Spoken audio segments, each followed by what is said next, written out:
Women. What's something every girl should know but is rarely taught?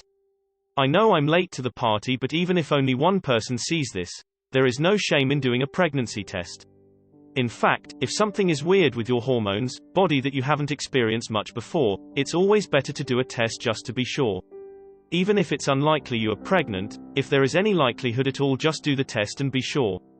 I heard of it so many times at this point that even fully grown women hesitate, sometimes for weeks, to do a test, and it can land you in hot waters. Besides, it is agony to have that creeping doubt. Every contraceptive can fail, and it's much better to know early and have all the options.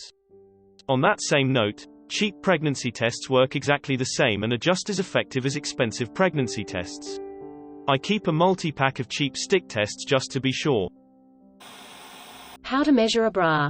Defiantly. How to measure and select the true bra for your body. Smiley face. Ladies, when you go for a smear test, or pap smear for my American gals, they guess the size of the instrument, the speculum, they need to use on you based on your height. It shouldn't be painful, you can ask for a smaller one if it hurts. They just don't offer that info out. Oh, I remember my first pap smear. American gal, and the doctor, female, used the largest speculum possible. It hurt like hell, and I cried out in pain. Her response: "If you can fit a penis up there, then you can fit this," and she shoved it further. I was a virgin, for goodness sakes. Only 13 years old, and the reason I was getting a pap smear was because I was having heavy painful periods that lasted for weeks. I ended up prescribed with birth control pills to regulate my periods. After that, I was beyond petrified to have sex.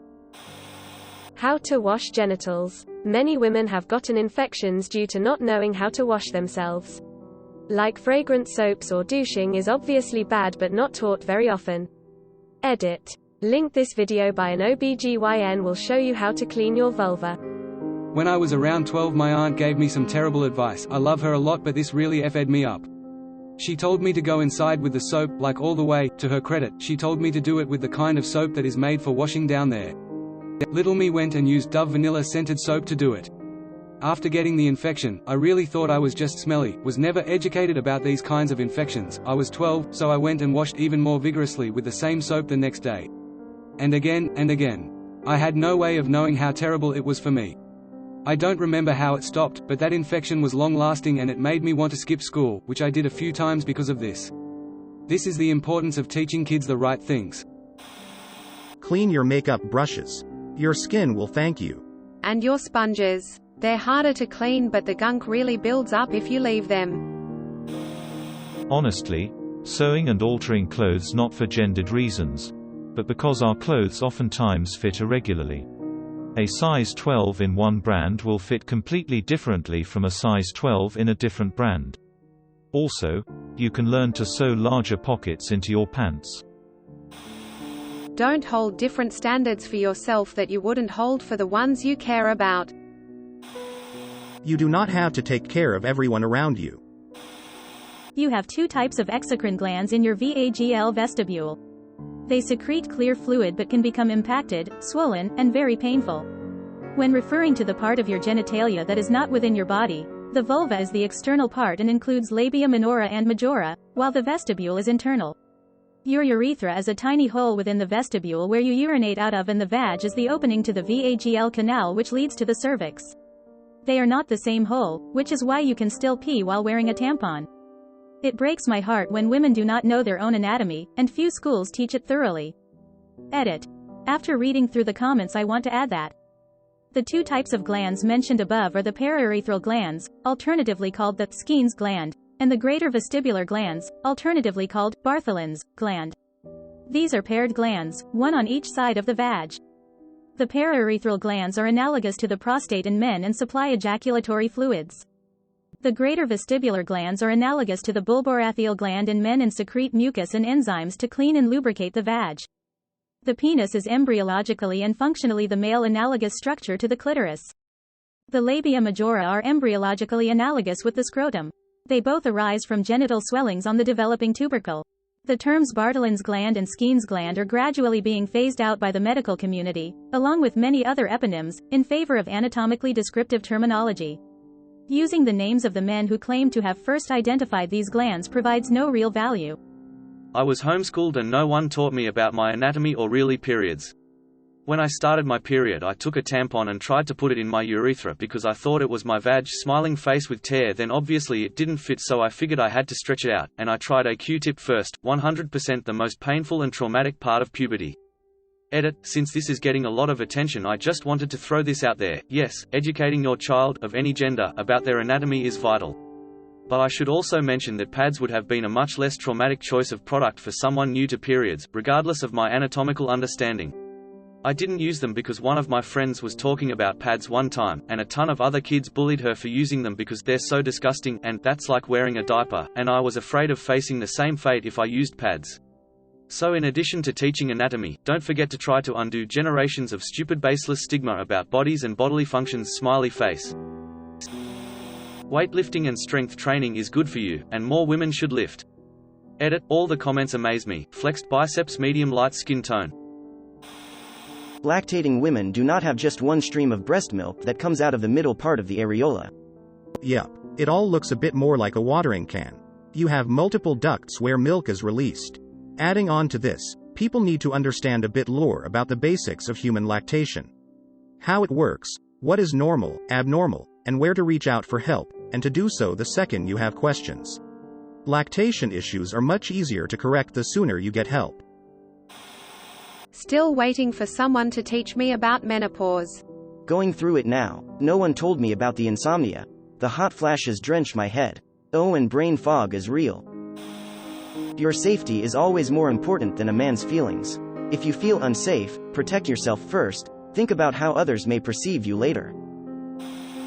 Lumps in your breasts are not always cancer. Of course, get them checked out, but it is common to find cysts in your breasts. Source, found a lump in my breast, freaked out, searched Google, freaked out more, stewed for months, booked an appointment with my obgyn only for him to tell me, yeah, it's a cyst, stop messing with it. It's common. Edit, do not stew for months. Go to the doctor ASAP. Also, do not stew for months. Go see a doctor immediately. My mum freaked out and saw a doctor the next day. It was cancer. Take action and yourself at first priority. If your gut is telling you that a group is making you uncomfortable, excuse yourself accordingly and don't underestimate your gut. If you think your period has started and/or leaked, don't wait and check. Road trip and need to use the restroom? Due to our lack of water pistols, please stop at a gas station. Also, just a note, your tummy will look different throughout the day. Usually it gets larger and smaller post-meal and from varying gas amounts. It's okay. They're made to protect organs. Anyway, they don't have to be as flat as a door. Your VAGL discharge is slightly acidic to help kill off bacteria. This is why your underwear may gradually get little holes forming in the gusset. Edit to say, may as many have you pointed out we're all different and will have different experiences of this, staining, etc. I spent my entire childhood thinking the discolored patches on my mom's underwear were because birds had pooped on him when she hung them out to dry after washing. That where you are in your menstrual cycle can affect your immune system. Ovulation equals lower immune system. Reasoning for it is to try to promote a pregnancy. Your immune system, basically, knows what's you and what isn't you and will attack what isn't you. Sperm isn't you. A zygote, embryo is half you, half not you and might get attacked. It's why your skin may look better while you're ovulating, and it's why pregnant women are immunosuppressed. Period equals strong immune system. It may be why you feel like poo before you get your period and why all those pimples pop up.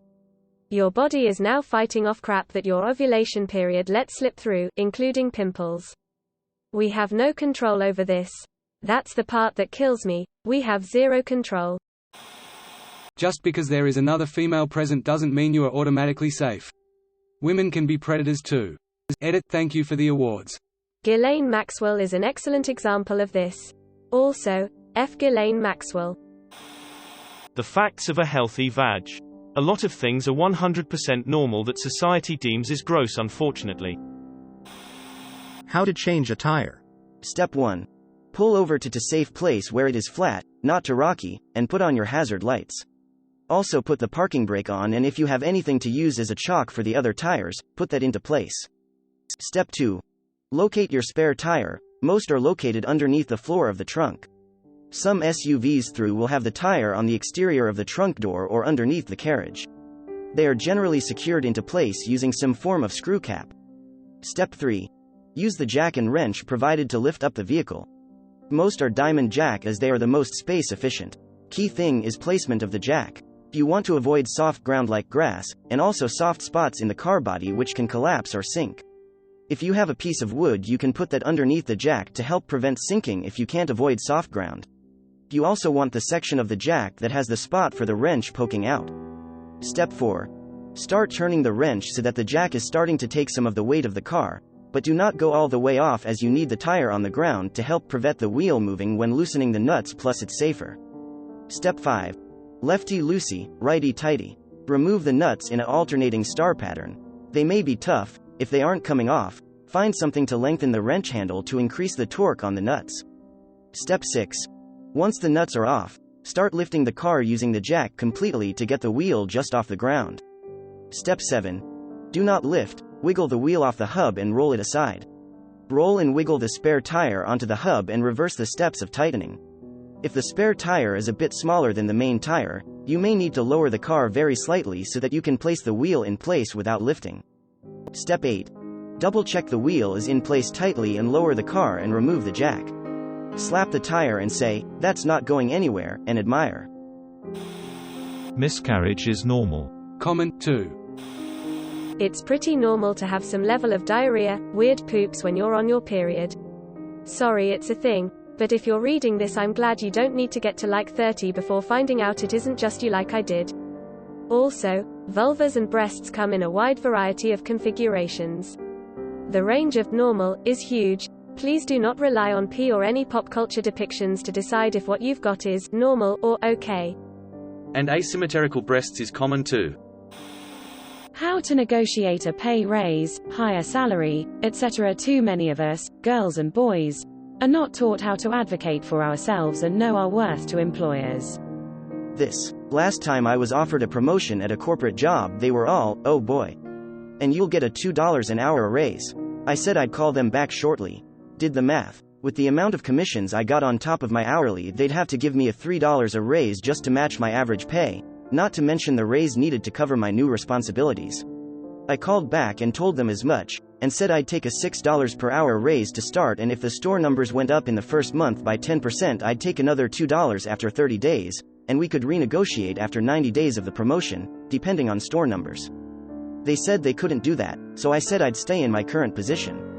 They called back within 5 minutes and agreed. I said I'd wait on the paperwork confirming it, and wouldn't ya know it? It worked. Thousands of companies exist with the sole purpose of making you feel insecure about some bullpoo non-issue, then selling you a made-up solution. Don't give these people your money. Acquire more houseplants instead. Spoken like a true Big Houseplant Corp representative. S. Your vulva won't smell like flowers, and it doesn't mean it's not clean, healthy. And you're not supposed to wash the inside of it, your body cleans it itself. Guys, I don't mean smelly vags. If your vag has an unpleasant strong odor and or green, brownish discharge, you should see a doctor. I'm referring to natural smell, which is not flowers and soap. If a doctor quickly dismisses your extreme menstrual pain, or any type of pain for that matter, as being normal, or that you're too sensitive, try to seek a second opinion. My normal pain turned out to be endometriosis. As I said above, period paid should be at most, ow, and not, oh my god I'm gonna die. Go pee after every time you have sex. It helps reduce UTIs. I didn't know this until the last few years. I'm 25, and it made a difference. There is a vaccine for UTIs available in Germany and Switzerland called Strovac. It's about 85% effective at preventing UTIs in women who experience them chronically, and getting the series of shots changed my life. For each of the approximately 20 years prior to receiving the vaccine, I had 1 to 2 UTIs requiring antibiotics and 4 to 6 that P did not feel great FML events, which I was able to treat with a sodium citrate regimen, copious fluids, and daily dipstick tests. In the approximately 2 years since the shot, I have had 1 OTPDNF-GFML incident. It's 3 shots given over 28 days, and costs €65 per shot without insurance. Not available yet in the US, but I think there might be clinical trials. Or it might be feasible to do some medical tourism and find a cheap Airbnb for a month in Germany somewhere. Here's a recent peer-reviewed study about the efficacy of the vaccine. Link. A baby won't fix a relationship. Having a baby to tie up a man, it's a very bad idea. Pregnancy can damage your body very badly. Men can also baby trap you. I'm 16 weeks postpartum. I have just today learned that while my hips and ribs stretch during pregnancy to accommodate for growing baby and childbirth, they may never ever go back to their normal size. Society puts a lot of pressure on mums to bounce back from pregnancy. How do you reconfigure your literal bone structure? Older men don't want to date you because you are so mature. They want to date you because you aren't yet. Face care stops at the nipples. Look after your neck and cleavage skin. P often depicts very unrealistic scenarios when it comes to women. The boys you're growing up with are watching P and might be developing some unhealthy ideas as to how to treat women when being sexual together. So when you start having sex, just remember that you don't have to do anything you're not comfortable with just because someone wants you to. No is a complete answer, and it doesn't need explanation or justification. That if you're ever planning a trip where a toilet may not be available, bring a pee cup. You're not mature for your age. He's grooming you, and you need to get away from him. ETA.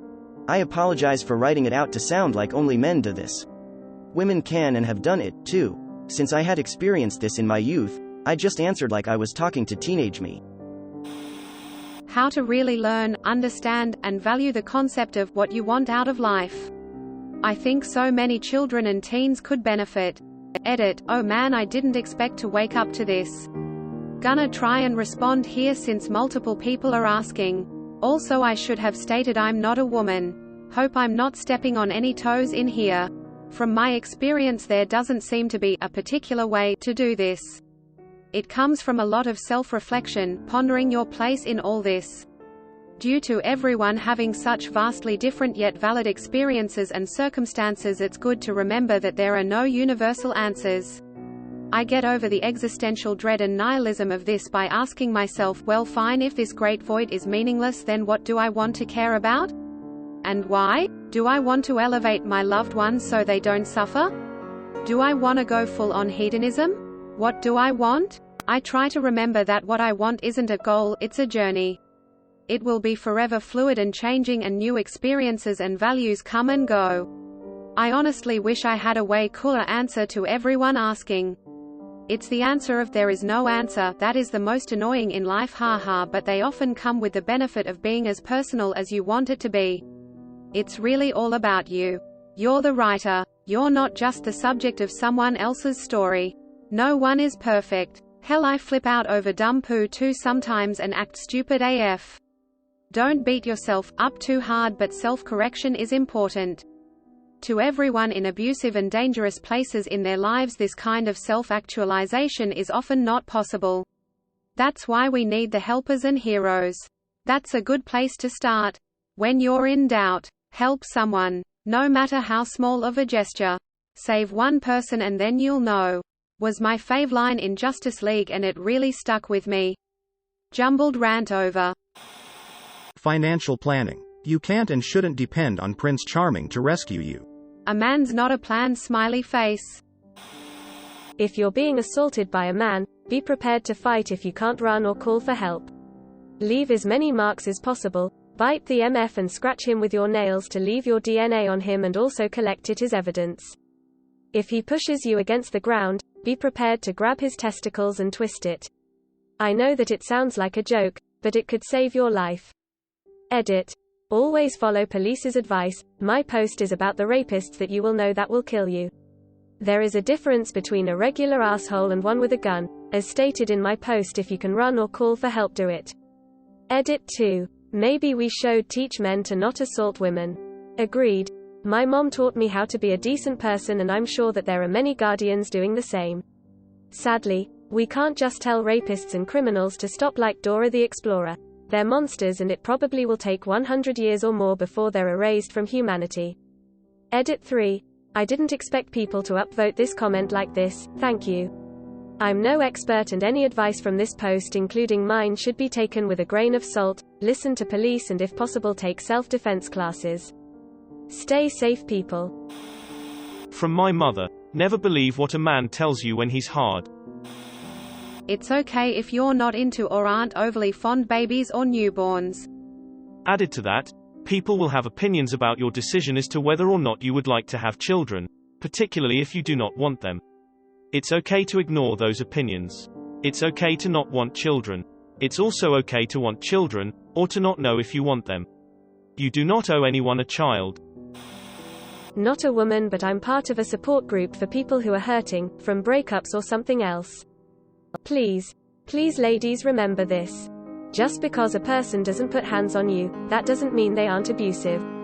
Abuse is control, manipulation, blatant disrespect and also hurtful words. Don't settle for emotional and mental abuse thinking it's okay because it's not physical. I've had too many conversations with, mostly, women and girls who are in or just gotten out of an abusive relationship. Please learn to recognize the signs, get help or get yourself out of the situation. You deserve so much better. Thank you for watching. We upload new videos every day, so be sure to come back for more fun. Please consider liking and subscribing if you enjoyed the video.